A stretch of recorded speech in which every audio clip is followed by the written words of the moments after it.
Mettre les phrases suivantes au passé comme au passé immédiat ចឹងអតីតកាលកើតឡើងភ្លាមឧទាហរណ៍ je viens de téléphoner à Martha ចឹងគេប្រែខ្ញុំទៅតែឃើញទេនេះគេប្រែទៅតែណាចឹងគេប្រែថា je viens de téléphoner មានតែខ្ញុំទៅតែcall ទូរស័ព្ទទៅនេះប្រែទៅណាខ្ញុំទៅ call ទូរស័ព្ទទៅមកតាំងឃើញណា2 3នាទី4នាទីក្រោយមកខ្ញុំទៅ call ទូរស័ព្ទទៅមកតាំងតានិយាយថាណាខ្ញុំទៅ call ទៅមកតាំងណាមួយទៀត elle vient d'annuler son vol ចឹងមានន័យថាគាត់យើងទៅចាំពាក្យ vient de បែរទៅតែហើយទៅមកដាក់គេសាប់ដើម il vient d'annuler son vol គាត់ទៅ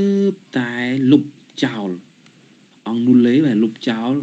ជើងហោះហើររបស់គាត់ជើងហោះហើរមានន័យថា vol ហ្នឹងគឺជើងហោះហើរជិះយន្តហោះណាដោយសារអត់អាចទៅបានចឹងក៏ annuler ហើយគេលុបចោលជើងហោះហើររបស់គាត់មានតែគាត់ទៅតែលុបជើងហោះហើររបស់គាត់ចោល elle vient de remplacer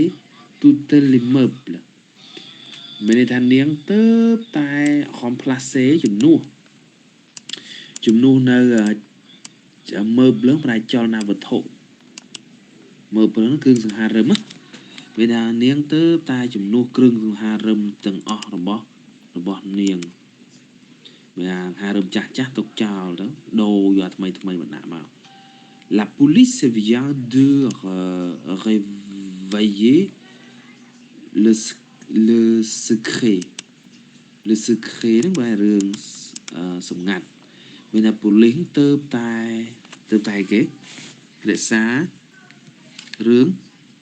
ស្អីគេចឹងréveiller គឺថា réveiller តើrévéler pardon révéler ចឹងមានន័យថាយើងមើលកន្លែងនេះមានថា la police vient de révéler ចឹងមានន័យថា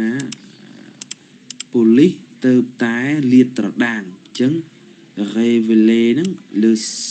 secret រឿងសម្ងាត់ទៅតែលាតត្រដាងរឿងសម្ងាត់ចឹង secret សម្ងាត់មួយទៀត vous venez de ទៀត vous venez de commencer à travailler មានថាអ្នកទៅតែចាប់ផ្ដើមធ្វើការចឹងត្រូវមានធ្នាក់ a ណាទៅចាំបន្ទាប់ពី commencer ត្រូវមានធ្នាក់ a ប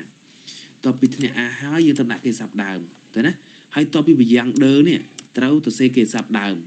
អត់មានបែកណាអាហ្នឹងគេហៅប្រែទៅតែ vous devez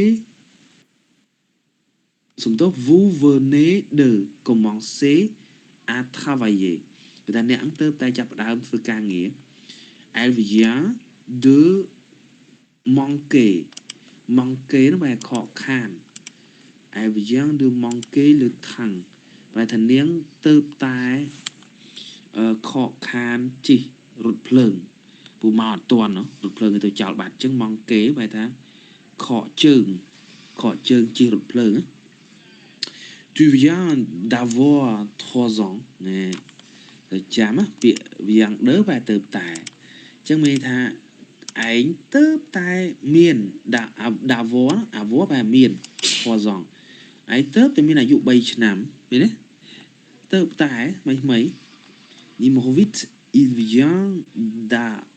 d'achever ses études d'achever បន្តណាគាត់ទៅតែបន្តការសិក្សារបស់គាត់តើណា d'achever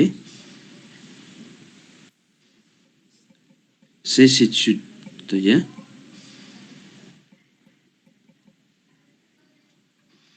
គាត់ទៅតែបញ្ចប់ណាសំទោស il vient d'achever គាត់ទៅតែបញ្ចប់ការសិក្សារបស់គាត់ il vient